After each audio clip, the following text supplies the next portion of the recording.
Les boîtes noires, alors, est-ce que ça pourrait aider Vous savez, depuis qu'on a réussi à récupérer les boîtes noires qui ont été repêchées, je vous le rappelle, par plus de 35 cm de fond dans la baignoire de la suite 2806 de l'hôtel Sofitel de New York, on commence enfin à comprendre ce qui s'est réellement passé dans la ténébreuse affaire DSK. Voici le déroulement des faits. 11h47, c'est le dernier contact de DSK avec la réception. Après silence radio. À 12h02, il entre dans une forte zone de turbulence.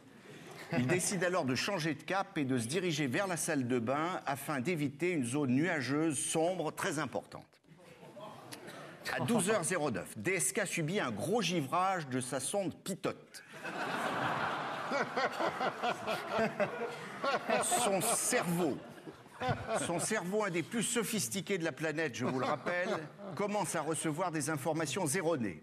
Et son lobe cérébral gauche entre en conflit avec le droit, ce qui a toujours été politiquement son problème.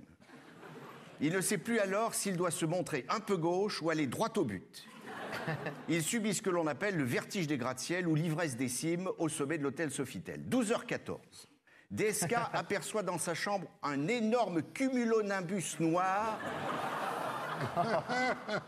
pommelé en forme de plumeau. Oh non! C'est le fameux poteau noir redouté de tous les navigateurs chevronnés. DSK veut le contourner, mais il est trop tard. Il rentre dans la zone orageuse à plein gaz et c'est le drame. Il part alors en vrille, il perd totalement le contrôle de son appareil. Il demande à la femme de chambre de lui saisir l'appareil, mais celle-ci refuse désespérément de lui dégager sa sonde Pitote. DSK est submergé par une énorme quantité d'informations contradictoires. Je n'y comprends plus rien, dit-il. On l'entend très bien sur les enregistrements. J'avais pourtant pris le forfait FMI, femme de ménage incluse.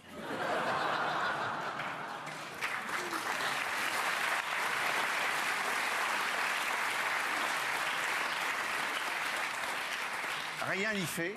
Un énorme mouvement de panique s'empare de la femme de chambre dont on entend très distinctement la voix crier « Panique, panique, panique, panique ». Mais en vieux pilote expérimenté qu'il est, le patron du FMI reste obsédé par son trou d'air dont il connaît la redoutable capacité d'aspiration vers le bas. Il se rappelle alors Mermoz, Ninger Serrecoli, Rocco Siffredi, enfin j'en passe, que des grands. Et pour tenter de sauver l'appareil, il maintient désespérément le manche en arrière. L'appareil se cabre, l'incidence sur la carrière de DSK devient trop importante, la portance devient insuffisante et l'appareil décroche.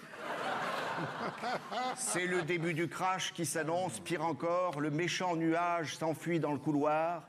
DSK est totalement dépité. Il ne sait plus s'il doit renflouer la graisse ou rembourser la fesse. Il ne sait plus. Sauver le Portugal ou culbuter l'Espagne, il est complètement paumé. Dans l'émotion, il en oublie même son téléphone. Un BlackBerry, c'était fatal. Jacques